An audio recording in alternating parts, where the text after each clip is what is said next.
All right, we left off last time with Mary Ellen just finishing talking to her dad about whether or not they might go to Oregon. So let's see what happens next. Days passed, then weeks. Still the talk of Oregon went on. Now dry brown leaves crunched beneath our feet as Lavina and I walked to school, and at night wintry winds swirled around the chimney. More friends and relatives came to sit beside the fire. Some, like young pink-cheeked cousin Fred and Mr. Pritchard, the storekeeper, brought with them glowing letters from those who had already made the journey west. Others, like bent-over old Great-Aunt Harriet, came to offer warnings.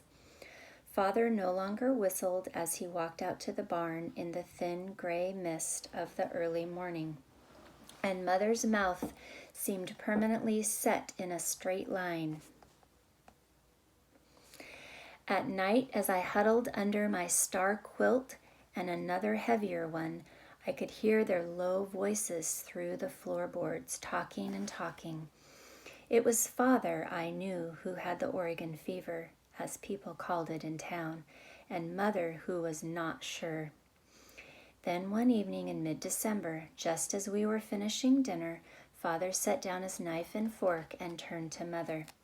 "Well, Angelina," he said, "what do you think about our making the journey?" My breath caught and I put my fork down too. Mother was silent for a moment, looking down at her plate. Her face was so still and grave that I thought I knew what her answer must be. Then she looked up. Her chin was firm and her back as straight as her table knife. If others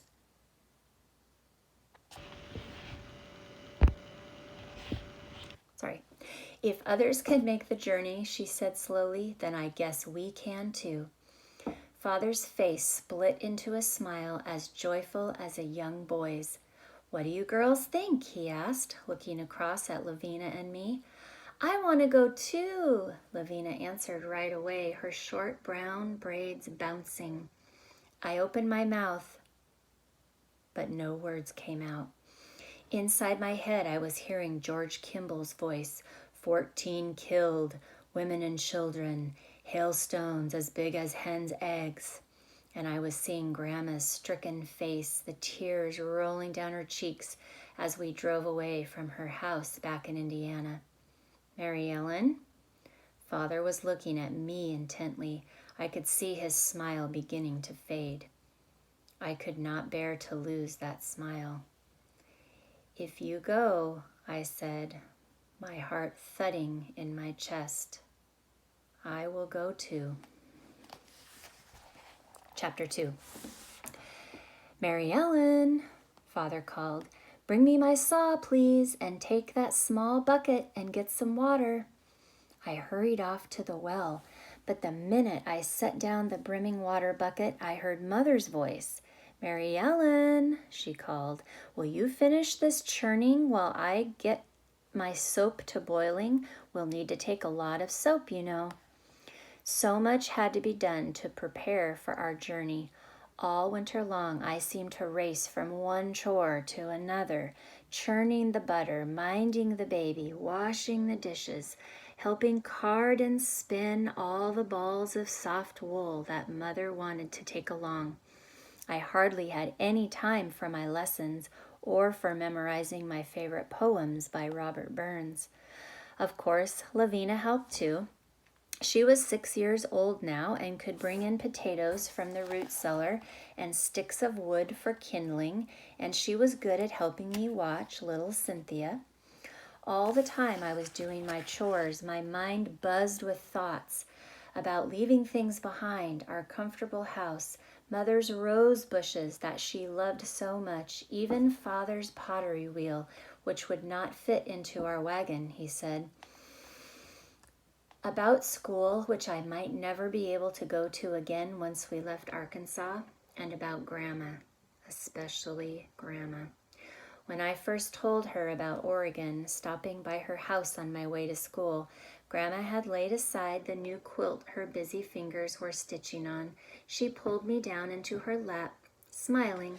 Grandma's smile was like sunshine. "I knew your pa would come to this," she said. "I just knew it."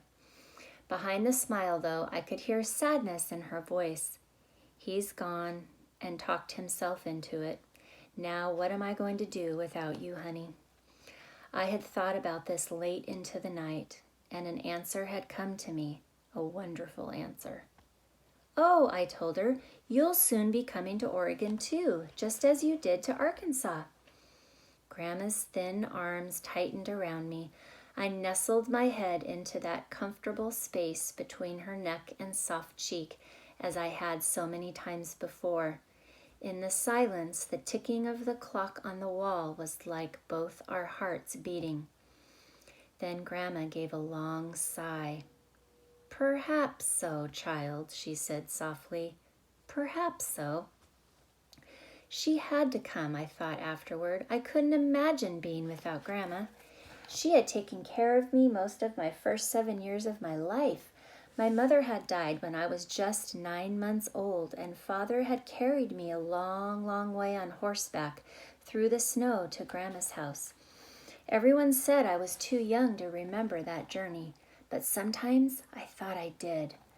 Father's breath in the frosty air, snowflakes swirling around us, whitening the horse's dark mane, a startled rabbit hopping across our path. A few months later, Father married my mother's sister. But soon after Lavina was born, this wife died also. So Grandma had raised my sister and me until the time 2 years ago when he married his third wife, Angelina Tate. As hard as I tried, I could not remember my own mother. All I knew about her was what Grandma had told me. She was a little bit of a thing, Grandma used to say, no bigger than a pint of cider, but lively. Oh my, did she love to sing, and her hair was just the color of a copper penny. I wished that I had copper-colored hair too, but mine was ordinary brown like Father's.